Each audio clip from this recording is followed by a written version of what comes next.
श्री विष्णु स्तोत्रम्। अर्जुन उवाच किं नु नाम सहस्राणि जपते च पुनः पुनः यानि नामानि दिव्यानि तानि चाचक्ष केशव।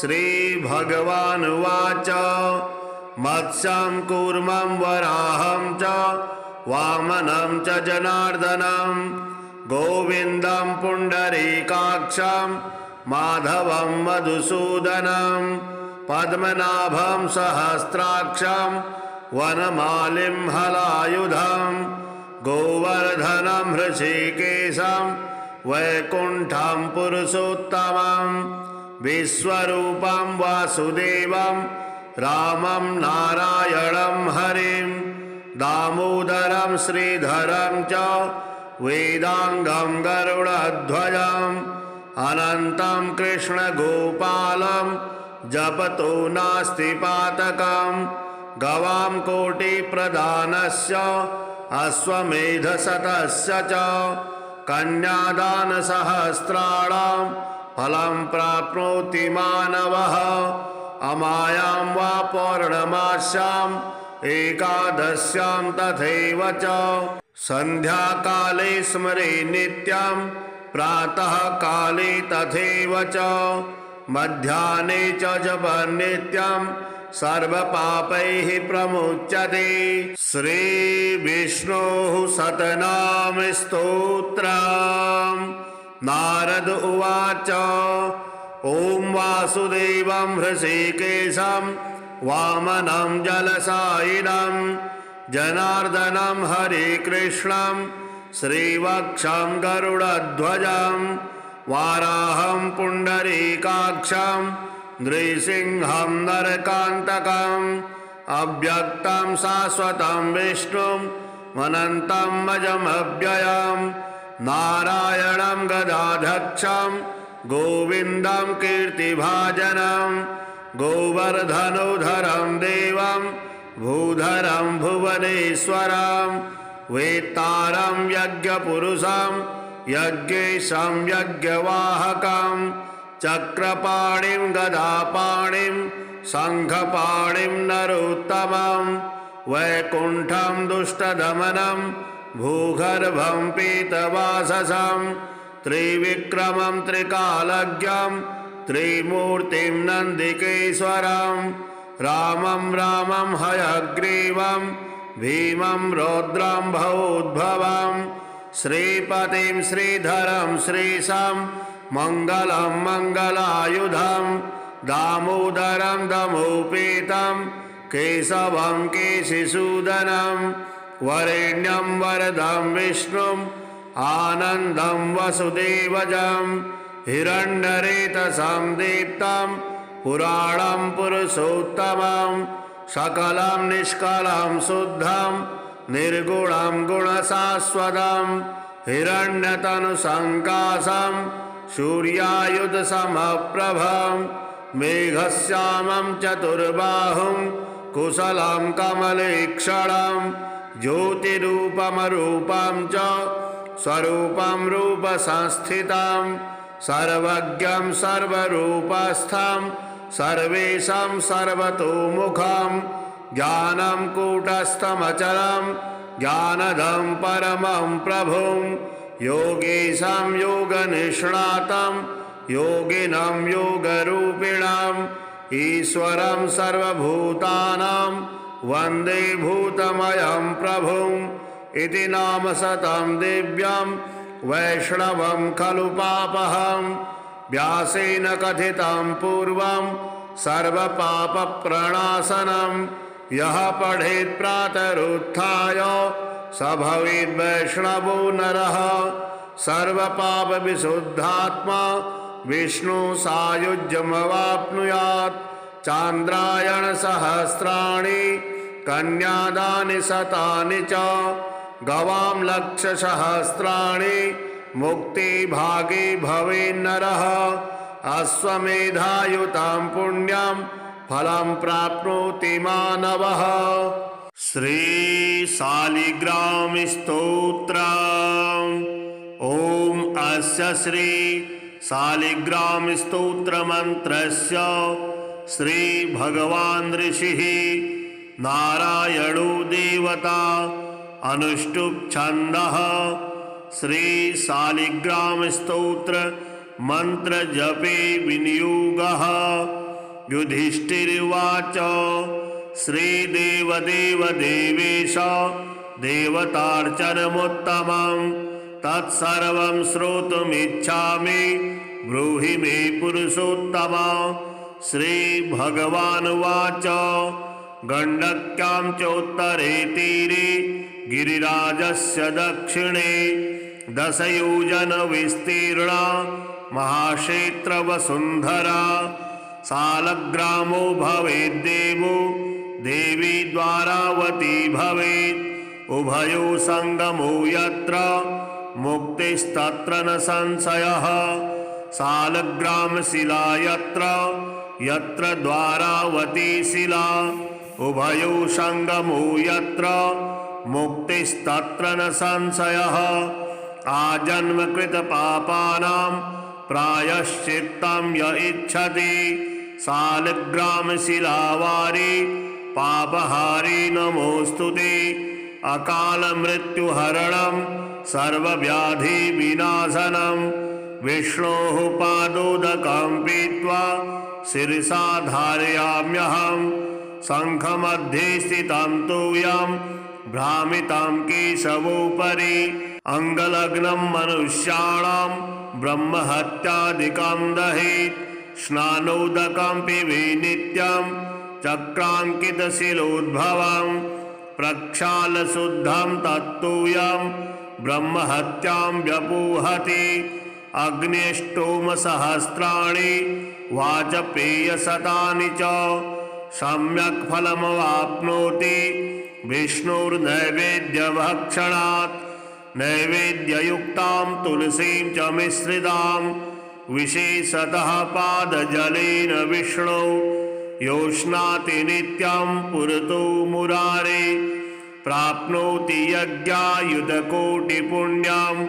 खण्डिता स्फुटिता भिन्ना वह्निदग्धास्तथैव च शालग्रामशिला यत्र तत्र दोषो न विद्यते। न मन्त्रः पूजनं नैव न तीर्थं न च भावना न स्तुतिर्नोपचारश्च शालग्रामशिलार्चने। ब्रह्महत्यादिकं पापं मनोवाक्काय संभवं शीघ्रं नश्यति तत्सर्वं शालग्रामशिलार्चनात्। नानावर्णमयं चैव नानाभोगेन वेष्टितं तथा वरप्रसादेन लक्ष्मीकान्तं वदाम्यहं।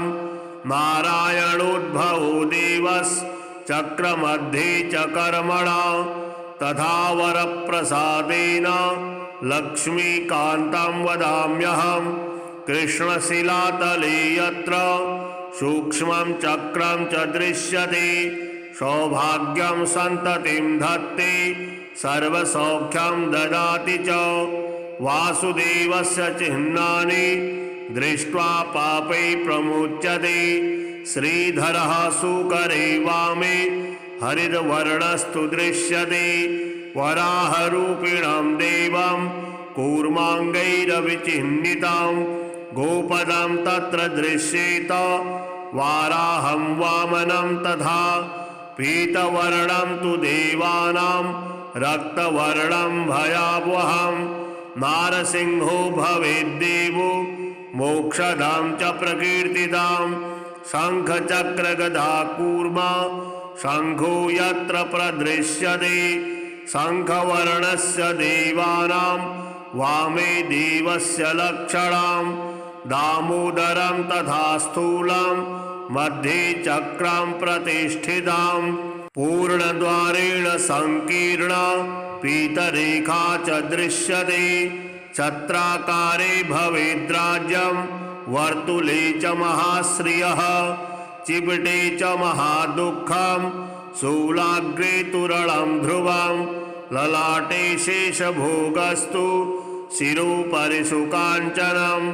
चक्रकाञ्चनवर्णानां वामदेवस्य लक्षणं वामपार्श्वे च वै चक्रे कृष्णवर्णस्तु पिङ्गलां लक्ष्मीनृसिंहदेवानां पृथक् वर्णस्सु दृश्यते लम्बोष्ठे च दरिद्रां स्यात् पिङ्गले हानिरेव च लग्नचक्रे भवेद्याधिर्विदारे मरणं ध्रुवं पादोदकं च निर्माल्यं मस्तके धारयेत् सदा विष्णोर्दष्टं भक्षितव्यं तुलसीदलमिश्रितं कल्पकोटिसहस्राणि वैकुण्ठेषु वसते सदा सालग्रामशिलाबिन्दुर्हत्याकोटिविनाशनः तस्मात् सम्पूजयेद्ध्यात्वा पूजितं चापि सर्वदा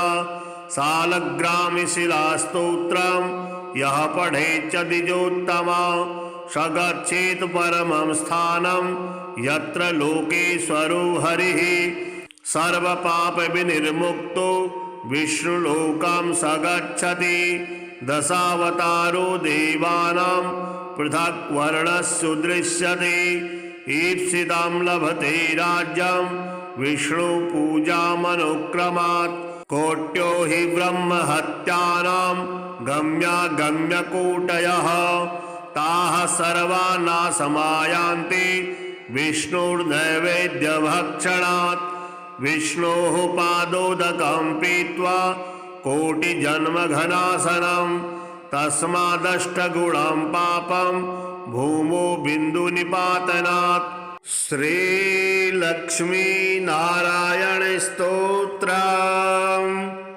आर्तानां दुःखशमने दीक्षितां प्रभुमव्ययम् अशेषजगदाधारं लक्ष्मीनारायणं भजे अपारकरुणाम्बोधिम् आपदबान्धवमच्युतम् अशेषदुःखशान्त्यर्थं लक्ष्मीनारायणं भजे भक्तानां वत्सलं भक्ति गम्यं सर्वगुणाकरम् अशेषदुःखशान्त्यर्थं लक्ष्मीनारायणं भजे सुहृदं सर्वभूतानां सर्वलक्षणसंयुतम् अशेषदुःखशान्त्यर्थं लक्ष्मीनारायणं भजे चिदचित् सर्वजन्तूनाम् आधारं वरदं परम् अशेषदुःखशान्त्यर्थं लक्ष्मीनारायणं भजे शङ्खचक्रधरं देवं लोकनाथं दयानिधिम् अशेषदुःखशान्त्यर्थं लक्ष्मीनारायणं भजे पीताम्बरधरं विष्णुं विलसत्सूत्रशोभितम् अशेषदुःखशान्त्यर्थं लक्ष्मीनारायणं भजे हस्तेन दक्षिणेन यजम् अभयप्रदमक्षरम् अशेषदुःखशान्त्यर्थं लक्ष्मीनारायणं भजे यः पठेत् प्रातरुत्थाय लक्ष्मीनारायणाष्टकं विमुक्तः सर्वपापेभ्यः विष्णुलोकं स गच्छति।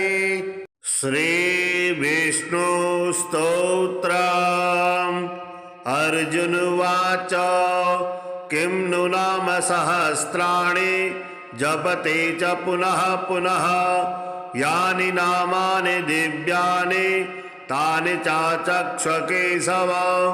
श्रीभगवानुवाच मत्स्यं कूर्मं वराहं च वामनं च जनार्दनं गोविन्दं पुण्डरीकाक्षं माधवं मधुसूदनं पद्मनाभं सहस्राक्षं वनमालिं हलायुधं गोवर्धनं हृषीकेशं वैकुण्ठं पुरुषोत्तमं विश्वरूपं वासुदेवं रामं नारायणं हरिं दामोदरं श्रीधरं च वेदांगं गरुडध्वजम् अनन्तं कृष्णगोपालं जपतो नास्ति पातकं गवां कोटिप्रदानस्य अश्वमेधशतस्य च कन्यादानसहस्राणां फलं प्राप्नोति मानवः अमायां वा पौर्णमास्याम् एकादश्यां तथैव च सन्ध्याकाले स्मरे नित्यं प्रातः काले तथैव च मध्याह्ने च जपन् नित्यं सर्वपापैः प्रमुच्यते। श्रीविष्णोः शतनाम स्तोत्रम्। नारद उवाच ॐ वासुदेवं हृषीकेशं वामनं जलसायिनं जनार्दनं हरिकृष्णं श्रीवक्षं गरुडध्वजं वाराहं पुण्डरीकाक्षं नृसिंहं नरकान्तकम् अव्यक्तं शाश्वतं विष्णुं अनन्तं अजमव्ययं नारायणं गदाधक्षं गोविन्दं कीर्तिभाजनं गोवर्धनोधरं देवं भूधरं भुवनेश्वरं वेत्तारं यज्ञपुरुषं यज्ञेशं यज्ञवाहकं चक्रपाणिं गदापाणिं शङ्खपाणिं नरोत्तमं वैकुण्ठं दुष्टदमनं भूगर्भं पीतवाससं त्रिविक्रमं त्रिकालज्ञं त्रिमूर्तिं नन्दिकेश्वरं रामं रामं हयग्रीवं भीमं रौद्रं भवोद्भवं श्रीपतिं श्रीधरं श्रीशं मङ्गलं मङ्गलायुधं दामोदरं दमोपेतं केशवं केशिसूदनं वरेण्यं वरदं विष्णुम् आनन्दं वसुदेवजं हिरण्यरेतसं दीप्तं पुराणं पुरुषोत्तमं सकलं निष्कलं शुद्धं निर्गुणं गुणशाश्वतं हिरण्यतनुसङ्काशं सूर्यायुधसमप्रभं मेघश्यामं चतुर्बाहुं कुशलं कमलेक्षणं ज्योतिरूपमरूपं च स्वरूपं रूपसंस्थितं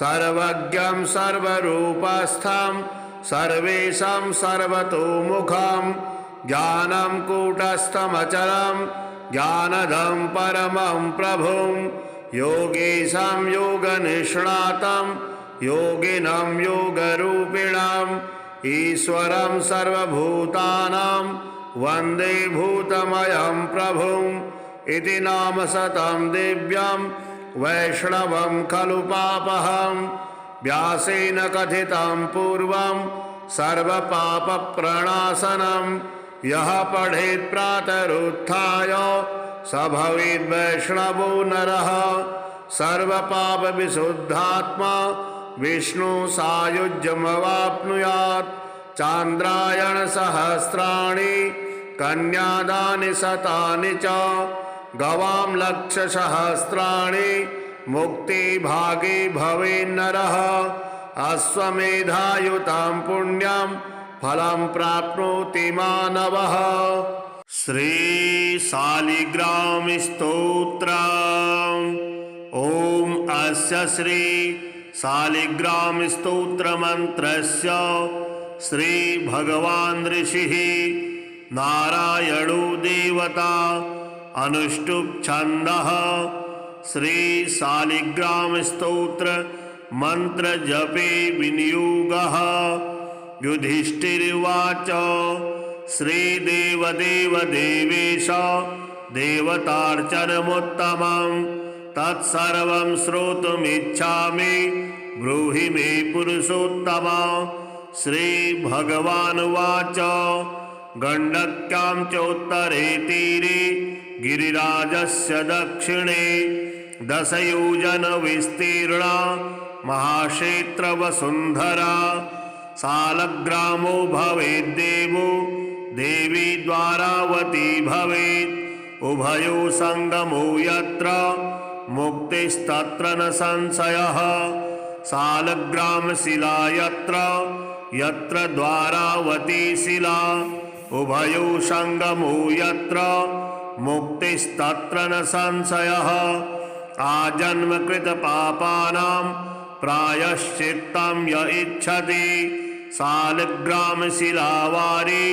पापहारी नमोस्तुते अकाल मृत्युहरणं सर्वव्याधिविनाशनं विष्णोः पादोदकं पीत्वा शिरसा धारयाम्यहं शङ्खमध्ये स्थितं तूयं भ्रामितं केशवोपरि अङ्गलग्नं मनुष्याणां ब्रह्महत्यादिकं दहेत् स्नानोदकं पिबे नित्यं चक्राङ्कितशिलोद्भवं प्रक्षालशुद्धं तत्तूयं ब्रह्महत्यां व्यपोहति अग्निष्टोमसहस्राणि वाजपेयशतानि च सम्यक् फलमवाप्नोति विष्णुर्नैवेद्यभक्षणात् नैवेद्ययुक्तां तुलसीं च मिश्रितां विशेषतः पादजलेन विष्णो योष्णाति नित्यं पुरतो मुरारे प्राप्नोति यज्ञायुधकोटिपुण्यं खण्डिता स्फुटिता भिन्ना वह्निदग्धास्तथैव च शालग्रामशिला यत्र तत्र दोषो न विद्यते न मन्त्रः पूजनं नैव न तीर्थं न च भावना न स्तुतिर्नोपचारश्च शालग्रामशिलार्चने ब्रह्महत्यादिकं पापं मनोवाक्याय संभवं शीघ्रं नश्यति तत्सर्वं शालग्रामशिलार्चनात् नानावर्णमयं चैव नानाभोगेन वेष्टितं तथा वरप्रसादेन लक्ष्मीकान्तं वदाम्यहं नारायणोद्भवो देवश्चक्रमध्ये च कर्मणा तथा वरप्रसादेन लक्ष्मीकान्तं वदाम्यहं कृष्णशिलातले यत्र सूक्ष्मं चक्रं च दृश्यते सौभाग्यं सन्ततिं धत्ते सर्वसौख्यं ददाति च वासुदेवस्य चिह्नानि दृष्ट्वा पापै प्रमुच्यते श्रीधरः सुकरे वामे हरिद्वर्णस्तु दृश्यते वराहरूपिणं देवं कूर्माङ्गैरविचिह्नितं गोपदं तत्र दृश्येत वाराहं वामनं तथा पीतवर्णं तु देवानां रक्तवर्णं भयावहं नारसिंहो भवेद्देवो मोक्षदां च प्रकीर्तितां शङ्खचक्रगदा कूर्मा शङ्खो यत्र प्रदृश्यते शङ्खवर्णस्य देवानां वामे देवस्य लक्षणं दामोदरं तथा स्थूलं मध्ये चक्रं प्रतिष्ठितं पूर्णद्वारेण संकीर्णा पीतरेखा च दृश्यते छत्राकारे भवेद्राज्यं वर्तुले च महाश्रियः चिबटे च महादुःखं शूलाग्रे तुरलं ध्रुवं ललाटे शेषभोगस्तु शिरोपरि सुकाञ्चनं चक्रकाञ्चनवर्णानां वामदेवस्य लक्षणं वामपार्श्वे च वै चक्रे कृष्णवर्णस्तु पिङ्गलं लक्ष्मीन्द्रसिंहदेवानां पृथक् वर्णस्सु दृश्यते लम्बोष्ठे च दरिद्रं स्यात् पिङ्गले हानिरेव च लग्नचक्रे भवेद्याधिर्विदारे मरणं ध्रुवं पादोदकं च निर्माल्यं मस्तके धारयेत् सदा विष्णोर्दष्टं भक्षितव्यं तुलसीदलमिश्रितं कल्पकोटिसहस्राणि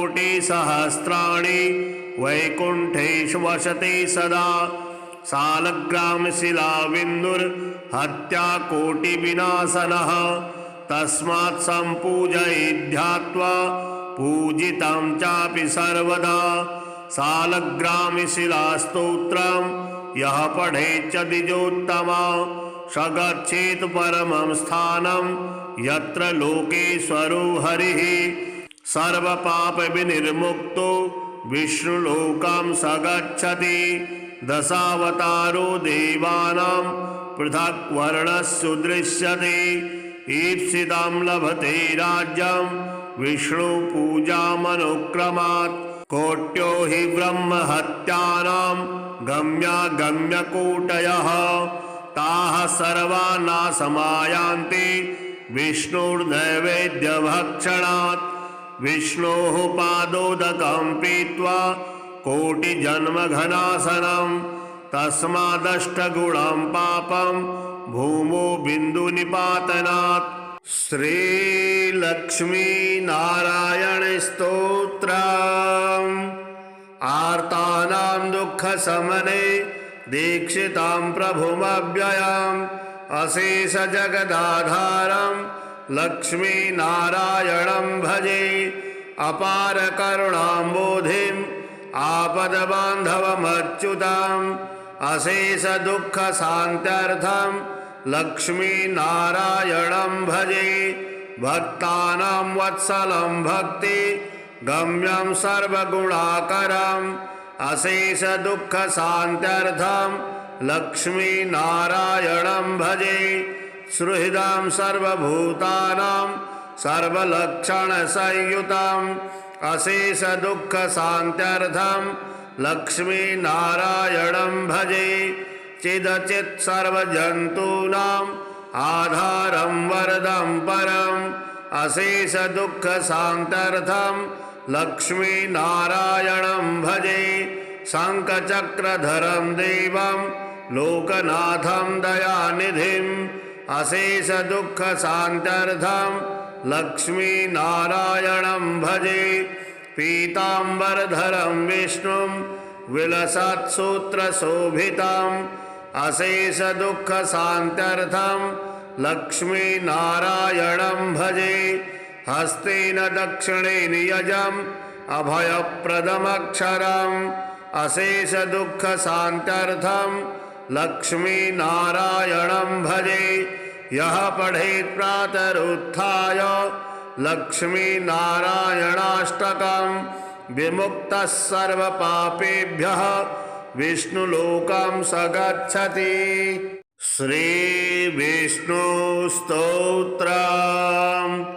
अर्जुन उवाच किं नु नाम सहस्राणि जपते च पुनः पुनः यानि नामानि दिव्यानि तानि चाचक्ष केशव।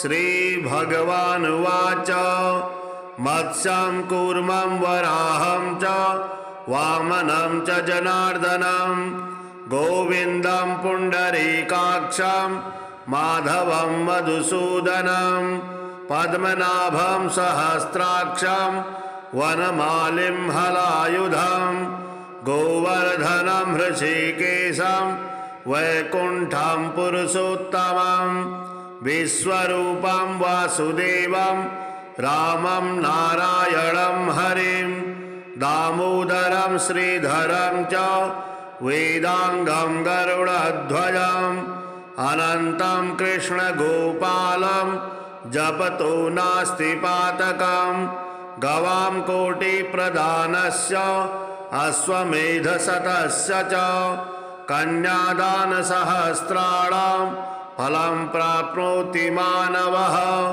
अमायां वा पौर्णमास्याम् एकादश्यां तथैव च सन्ध्याकाले स्मरे नित्यं प्रातः काले तथैव च मध्याह्ने च जपं नित्यं सर्वपापैः प्रमुच्यते। श्रीविष्णोः शतनाम स्तोत्रम्। नारद उवाच ॐ वासुदेवं हृषीकेशं वामनं जलशायिनं जनार्दनं हरिकृष्णं श्रीवक्षं गरुडध्वजं वाराहं पुण्डरीकाक्षं नृसिंहं नरकान्तकम् अव्यक्तं शाश्वतं विष्णुं अनन्तं अजमव्ययं नारायणं गदाध्यक्षं गोविन्दं कीर्तिभाजनं गोवर्धनोधरं देवं भूधरं भुवनेश्वरं वेत्तारं यज्ञपुरुषं यज्ञेशं यज्ञवाहकं चक्रपाणिं गदापाणिं शङ्खपाणिं नरोत्तमं वैकुण्ठं दुष्टदमनं भूगर्भं पीतवाससं त्रिविक्रमं त्रिकालज्ञं त्रिमूर्तिं नन्दिकेश्वरं रामं रामं हयग्रीवं भीमं रौद्रं भवोद्भवं श्रीपतिं श्रीधरं श्रीशं मङ्गलं मङ्गलायुधं दामोदरं दमोपेतं केशवं केशिसूदनं वरेण्यं वरदं विष्णुं आनन्दं वसुदेवजं हिरण्यरेतसं दीप्तं पुराणं पुरुषोत्तमं सकलं निष्कलं शुद्धं निर्गुणं गुणशाश्वतं हिरण्यतनुसङ्काशं सूर्यायुधसमप्रभं मेघश्यामं चतुर्बाहुं कुशलं कमलेक्षणं ज्योतिरूपमरूपं च स्वरूपं रूपसंस्थितं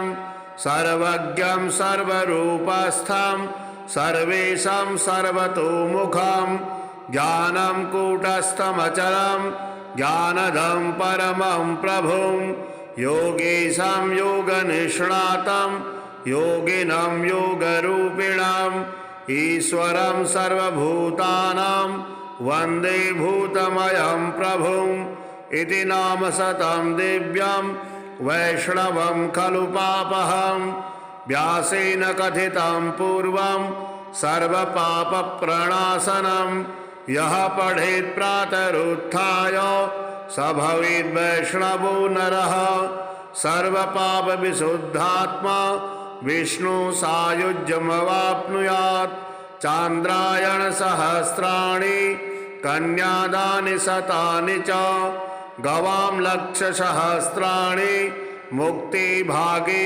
भवेन्नरः अश्वमेधायुतं पुण्यं फलं प्राप्नोति मानवः। श्रीशालिग्राम स्तोत्रम्। ॐ अस्य श्री शालिग्राम स्तोत्र मंत्रस्य श्री भगवान् ऋषिः नारायणो देवता अनुष्टुप् छन्दः। श्री शालिग्राम स्तोत्र मंत्र जपे विनियोगः। युधिष्ठिर्वाच श्रीदेवदेव देवेश देवतार्चनमुत्तमं तत्सर्वं श्रोतुमिच्छामि ब्रूहि मे पुरुषोत्तम। श्रीभगवानुवाच गण्डक्यां चोत्तरे तीरे गिरिराजस्य दक्षिणे दशयोजनविस्तीर्णा महाक्षेत्रवसुन्धरा शालग्रामो भवेद्देवो देवी द्वारावती भवेत् उभयो संगमो यत्र मुक्तिस्तत्र न संशयः। शालग्रामशिला यत्र यत्र द्वारावती शिला उभयो संगमो यत्र मुक्तिस्तत्र न संशयः। आजन्मकृत पापानां प्रायश्चित्तं य इच्छति शालग्रामशिलावारी पापहारी नमोस्तुते। अकाल मृत्युहरणं सर्वव्याधि विनाशनं विष्णोः पादोदकं पीत्वा शिरसा धारयाम्यहं। शङ्खमध्ये स्थितं तूयं भ्रामितं केशवोपरि अङ्गलग्नं मनुष्याणां ब्रह्महत्यादिकं दहेत्। स्नानोदकं पिबे नित्यं चक्राङ्कितशिलोद्भवं प्रक्षालशुद्धं तत्तूयं ब्रह्महत्यां व्यपूहति। अग्निष्टोमसहस्राणि वाजपेयशतानि च सम्यक् फलमवाप्नोति विष्णुर्नैवेद्यभक्षणात्। नैवेद्ययुक्तां तुलसीं च मिश्रितां विशेषतः पादजलेन विष्णो योष्णाति नित्यं पुरतो मुरारे प्राप्नोति यज्ञायुधकोटिपुण्यां खण्डिता स्फुटिता भिन्ना वह्निदग्धास्तथैव च सालग्रामशिला यत्र तत्र दोषो न विद्यते न मन्त्रः पूजनं नैव न तीर्थं न च भावना न स्तुतिर्नोपचारश्च सालग्रामशिलार्चने ब्रह्महत्यादिकं पापं मनोवाक्काय संभवं शीघ्रं नश्यति तत्सर्वं सालग्रामशिलार्चनात् नानावर्णमयं चैव नानाभोगेन वेष्टितं तथा वरप्रसादेन लक्ष्मीकान्तं वदाम्यहं नारायणोद्भवो देवश्चक्रमध्ये च कर्मणा तथा वरप्रसादेन लक्ष्मीकान्तं वदाम्यहं कृष्णशिलातले यत्र सूक्ष्मं चक्रं च दृश्यते सौभाग्यं सन्ततिं धत्ते सर्वसौख्यं ददाति च वासुदेवस्य चिह्नानि दृष्ट्वा पापै प्रमुच्यते श्रीधरः सुकरे वामे हरिद्वर्णस्तु दृश्यते वराहरूपिणं देवं कूर्माङ्गैरविचिह्नितं गोपदं तत्र दृश्येत वाराहं वामनं तथा पीतवर्णं तु देवानां रक्तवर्णं भयावहं नारसिंहो भवेद्देवो मोक्षदां च प्रकीर्तितां शङ्खचक्रगदा कूर्मा शङ्खो यत्र प्रदृश्यते शङ्खवर्णस्य देवानां वामे देवस्य लक्षणं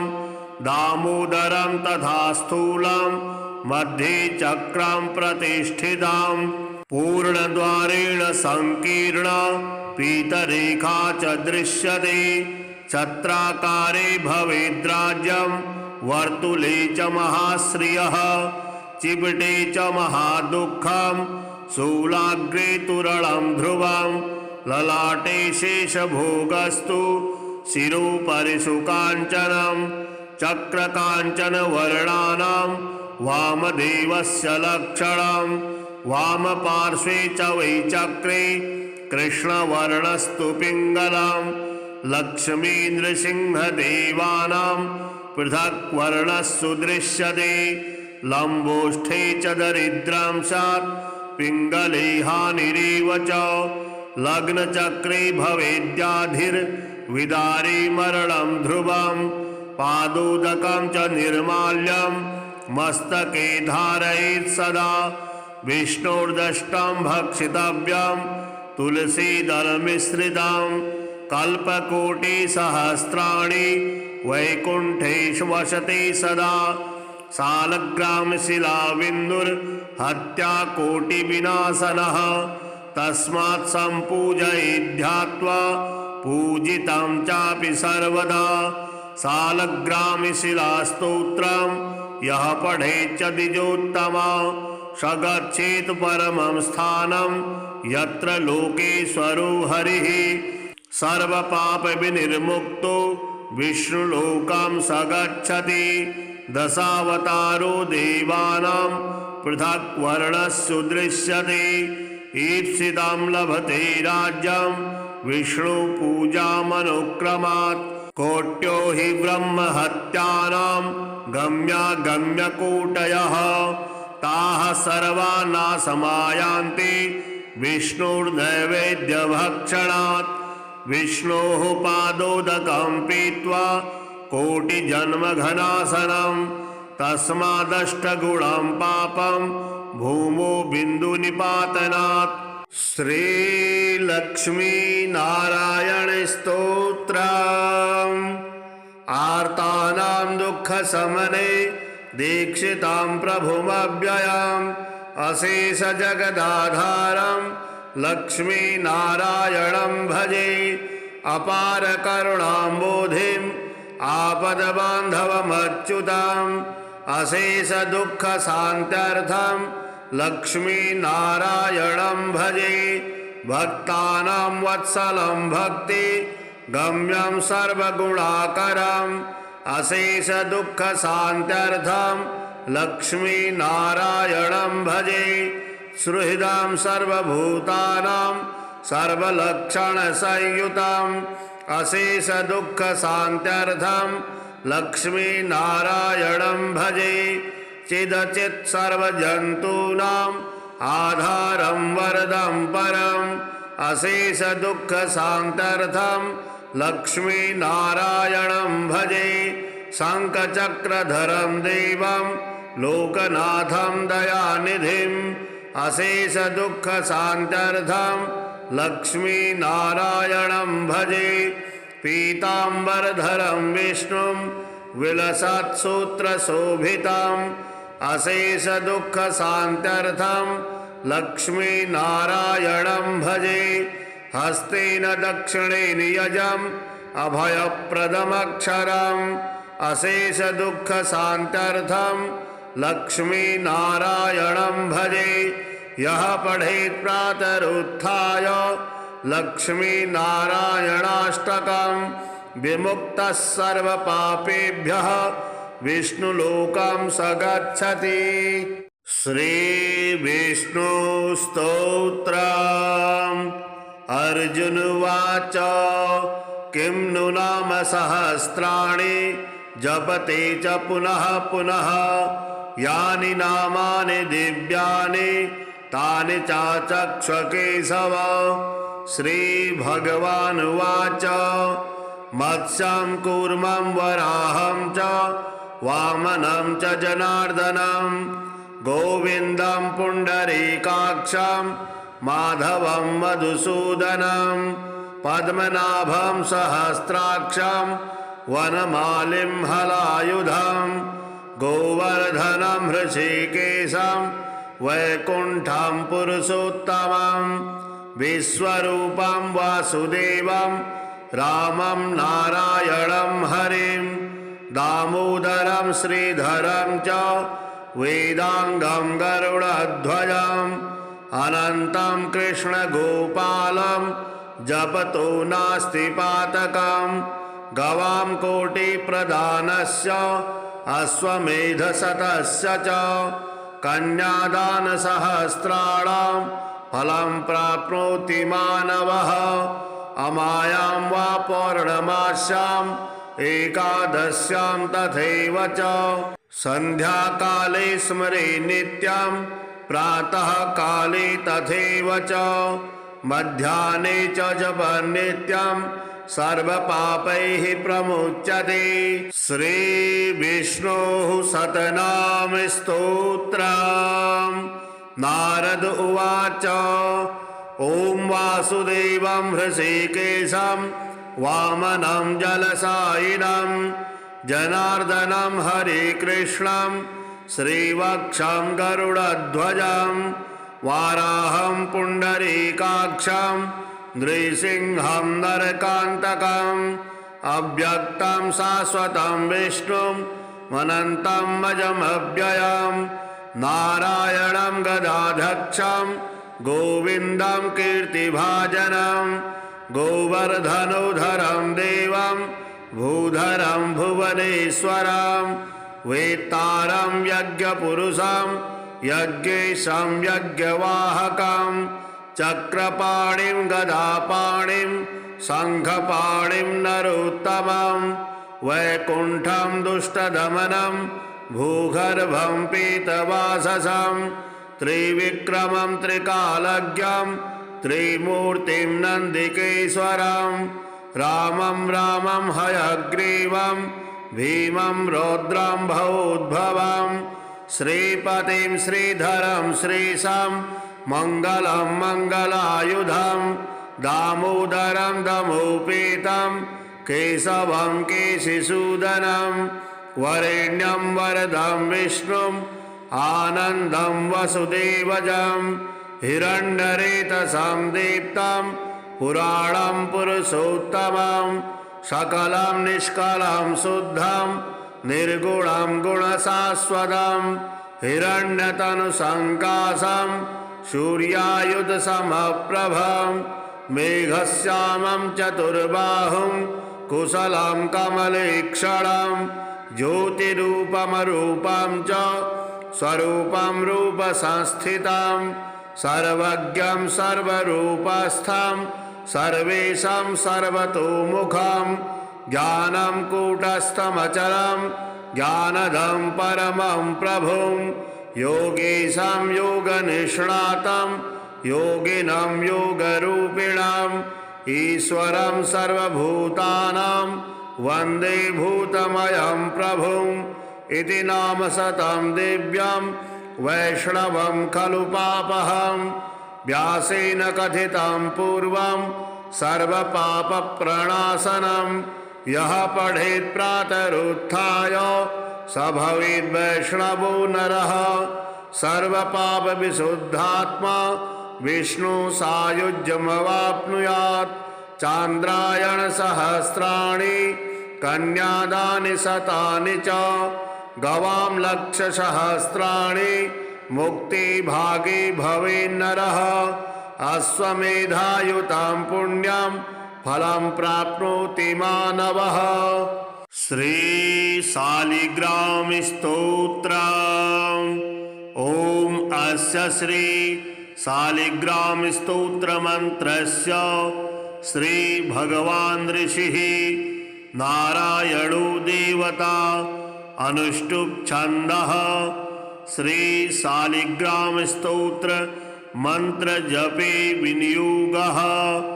युधिष्ठिरुवाच श्री देवदेव देवेश देवतार्चनमुत्तमं तत्सर्वं श्रोतुमिच्छामि ब्रूहि मे पुरुषोत्तम।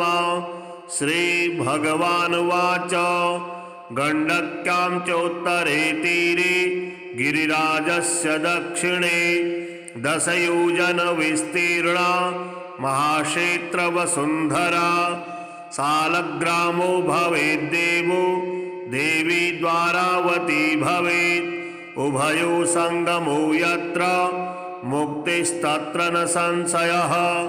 शालग्रामशिला यत्र यत्र द्वारावती शिला उभयो संगमो यत्र मुक्तिस्तत्र न संशयः।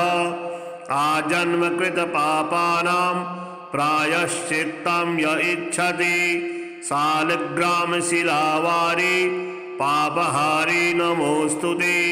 अकाल मृत्युहरणं सर्वव्याधि विनाशनं विष्णोः पादोदकं पीत्वा शिरसा धारयाम्यहं। शङ्खमध्ये स्थितं तूयं भ्रामितं केशवोपरि अङ्गलग्नं मनुष्याणां ब्रह्महत्यादिकं दहेत्। स्नानोदकं पिबे नित्यं चक्राङ्कितशिलोद्भवं प्रक्षालशुद्धं तत्तूयं ब्रह्महत्यां व्यपोहति। अग्निष्टोमसहस्राणि वाजपेयशतानि च सम्यक् फलमवाप्नोति विष्णुर्नैवेद्यभक्षणात्।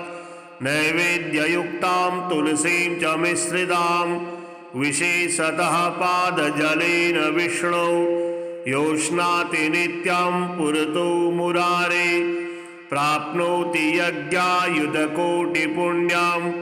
खण्डिता स्फुटिता भिन्ना वह्निदग्धास्तथैव च शालग्रामशिला यत्र तत्र दोषो न विद्यते। न मन्त्रः पूजनं नैव न तीर्थं न च भावना न स्तुतिर्नोपचारश्च शालग्रामशिलार्चने। ब्रह्महत्यादिकं पापं मनोवाक्याय संभवं शीघ्रं नश्यति तत्सर्वं शालग्रामशिलार्चनात्। नानावर्णमयं चैव नानाभोगेन वेष्टितं तथा वरप्रसादेन लक्ष्मीकान्तं वदाम्यहं।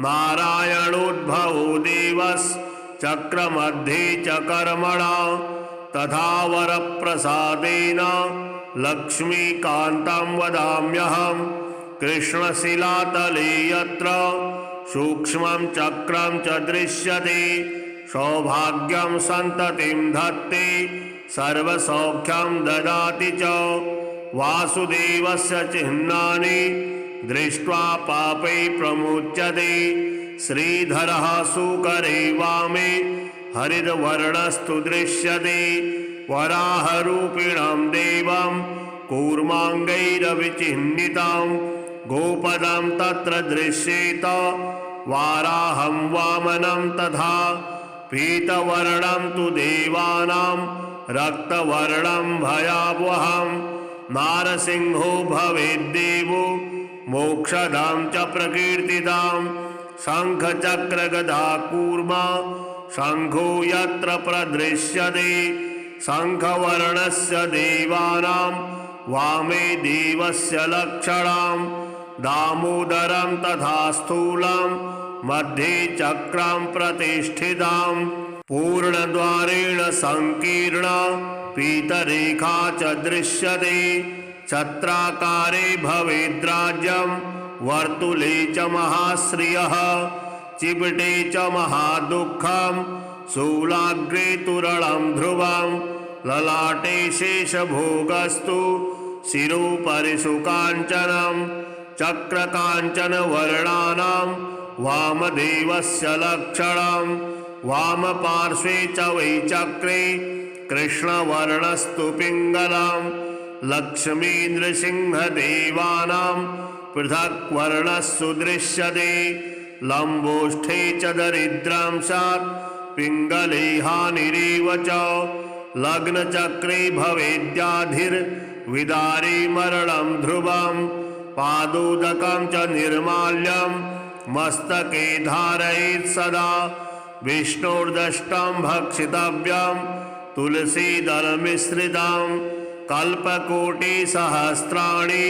वैकुण्ठेषु वसते सदा सालग्रामशिलाबिन्दुर्हत्याकोटिविनाशनः तस्मात् सम्पूजयेद्ध्यात्वा पूजितं चापि सर्वदा सालग्रामशिलास्तोत्रं यः पठेच्च द्विजोत्तमा स गच्छेत् परमं स्थानं यत्र लोकेश्वरो हरिः सर्वपापविनिर्मुक्तो विष्णुलोकं स गच्छति दशावतारो देवानां पृथक् वर्णस्सु दृश्यते ईप्सितं लभते राज्यं विष्णुपूजामनुक्रमात् कोट्यो हि ब्रह्महत्यानां गम्यागम्यकोटयः ताः सर्वा नाशमायान्ति विष्णुर्नैवेद्यभक्षणात् विष्णोः पादोदकं पीत्वा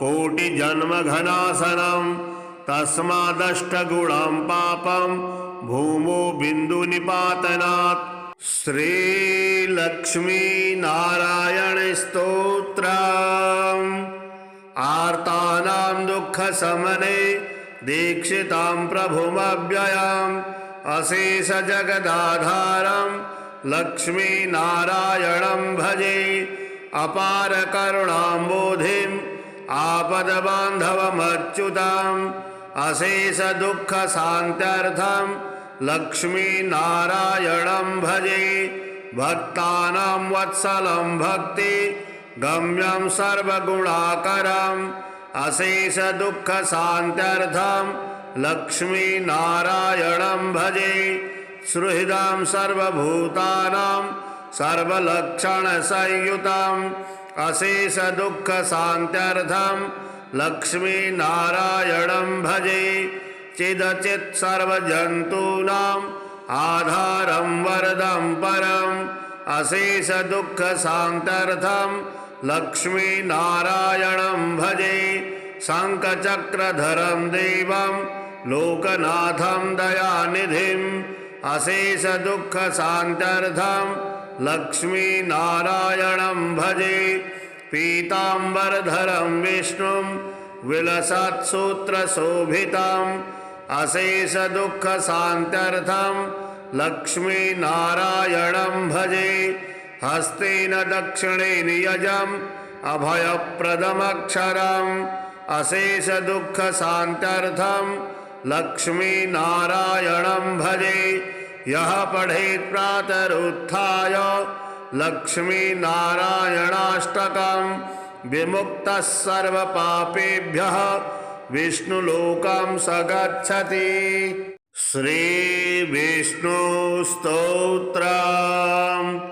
अर्जुन उवाच किं नु नाम सहस्राणि जपते च पुनः पुनः यानि नामानि दिव्यानि तानि चाचक्ष केशव।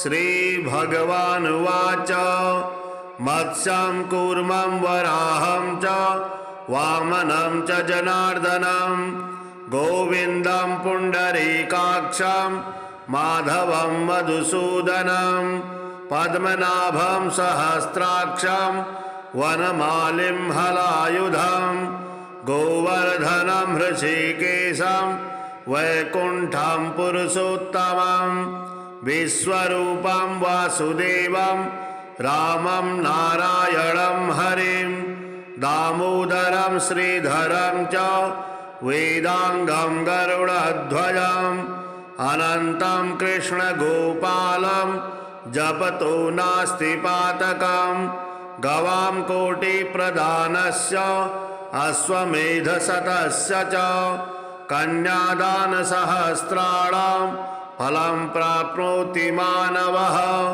अमायां वा पौर्णमास्याम् एकादश्यां तथैव च सन्ध्याकाले स्मरे नित्यं प्रातः काले तथैव च मध्याह्ने च जपं नित्यं सर्वपापैः प्रमुच्यते।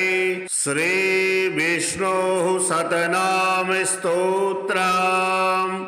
नारद उवाच ॐ वासुदेवं हृषीकेशं वामनं जलशायिनं जनार्दनं हरिकृष्णं श्रीवक्षं गरुडध्वजं वाराहं पुण्डरीकाक्षं नृसिंहं नरकान्तकम् अव्यक्तं शाश्वतं विष्णुं अनन्तं अजमव्ययं नारायणं गदाधक्षं गोविन्दं कीर्तिभाजनं गोवर्धनोधरं देवं भूधरं भुवनेश्वरं वेत्तारं यज्ञपुरुषं यज्ञेशं यज्ञवाहकं चक्रपाणिं गदापाणिं शङ्खपाणिं नरोत्तमं वैकुण्ठं दुष्टदमनं भूगर्भं पीतवाससं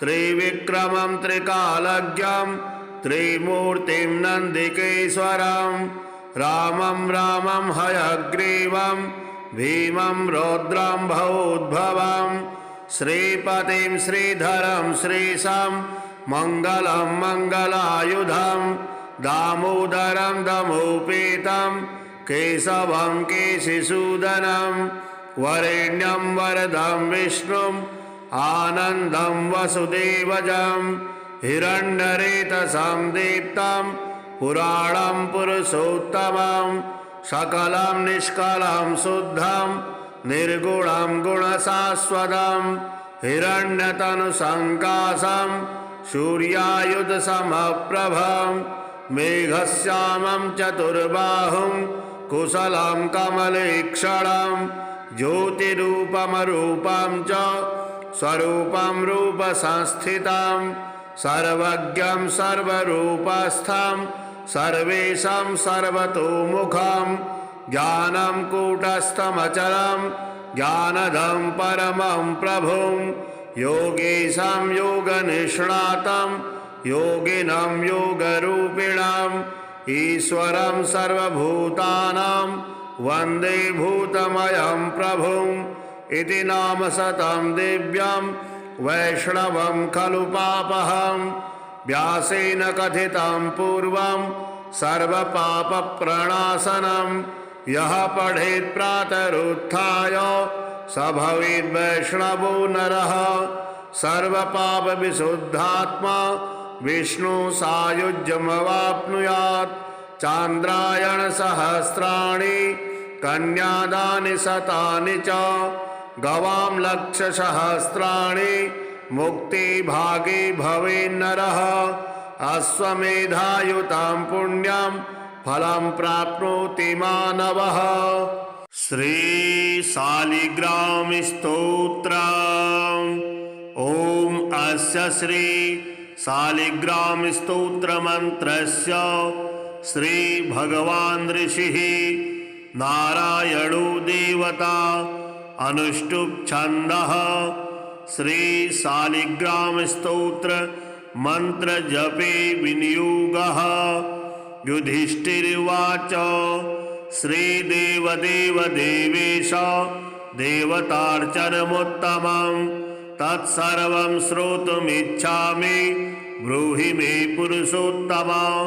श्रीभगवानुवाच गण्डक्यां चोत्तरे तीरे गिरिराजस्य दक्षिणे दशयोजनविस्तीर्णा महाक्षेत्रवसुन्धरा शालग्रामो भवेद्देवो देवी द्वारावती भवेत् उभयो संगमो यत्र मुक्तिस्तत्र न संशयः।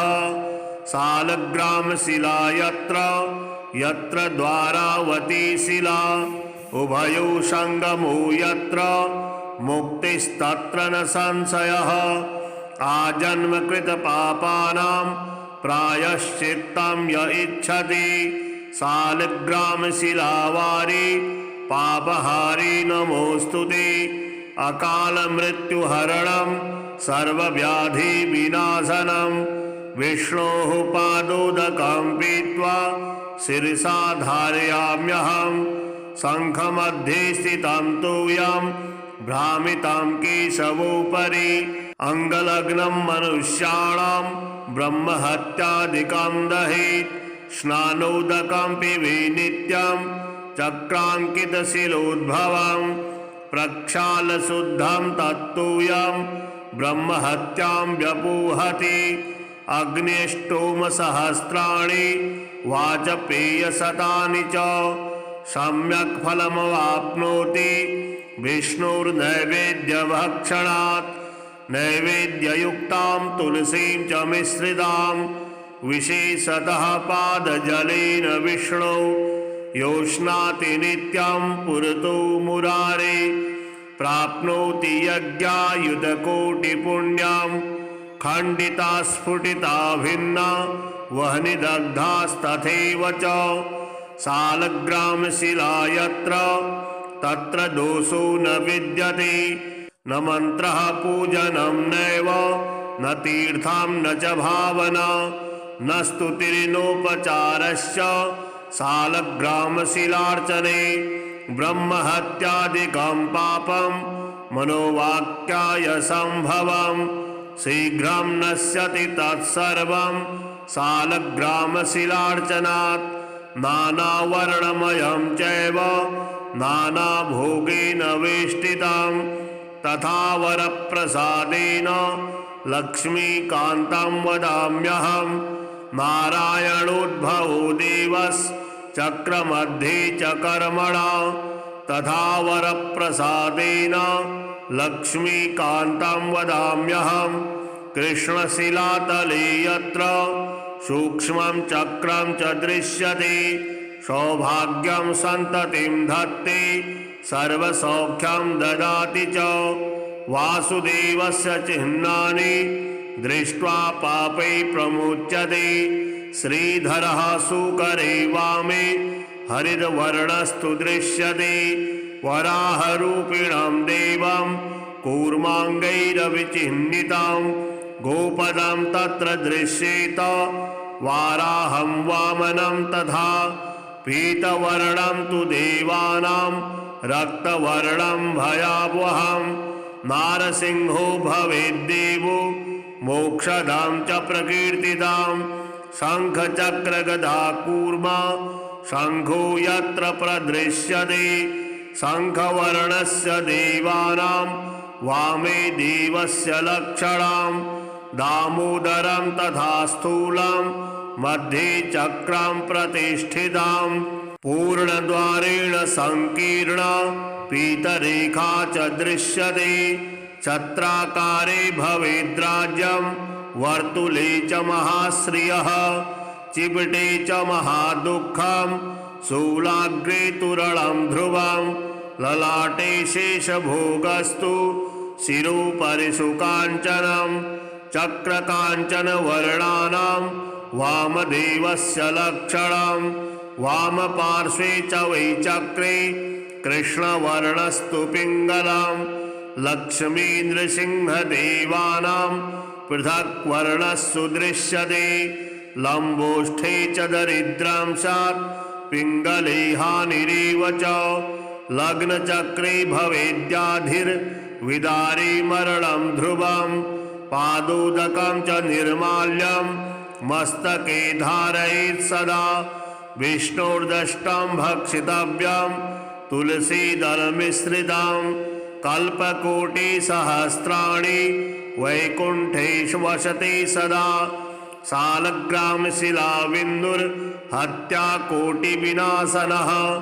तस्मात् सम्पूजयेद्ध्यात्वा पूजितं चापि सर्वदा। सालग्रामशिलास्तोत्रं यः पठेच्च द्विजोत्तमा। स गच्छेत् परमं स्थानं यत्र लोकेश्वरो हरिः। सर्वपापविनिर्मुक्तो विष्णुलोकं स गच्छति। दशावतारो देवानां पृथक् वर्णस्सु दृश्यते।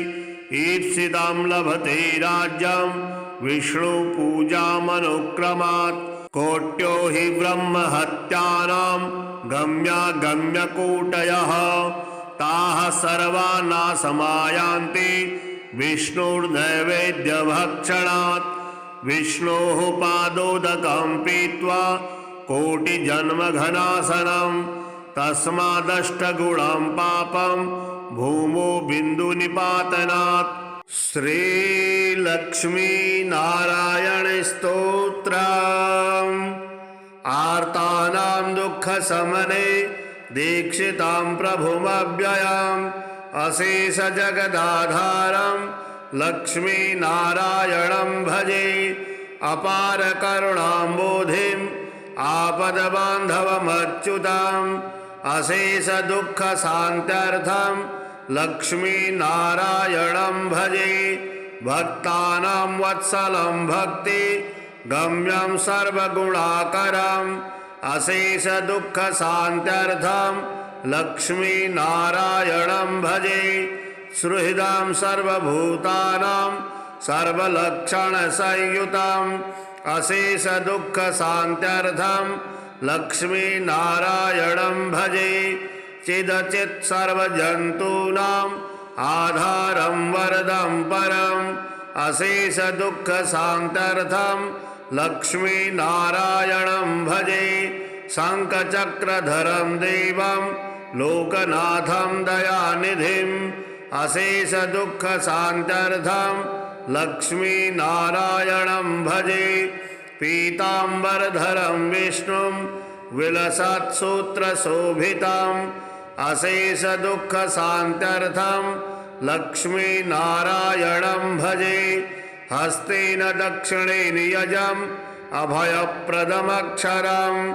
अशेषदुःखशान्त्यर्थं लक्ष्मीनारायणं भजे। यः पठेत् प्रातरुत्थाय लक्ष्मीनारायणाष्टकं विमुक्तः सर्वपापेभ्यः विष्णुलोकं स गच्छति।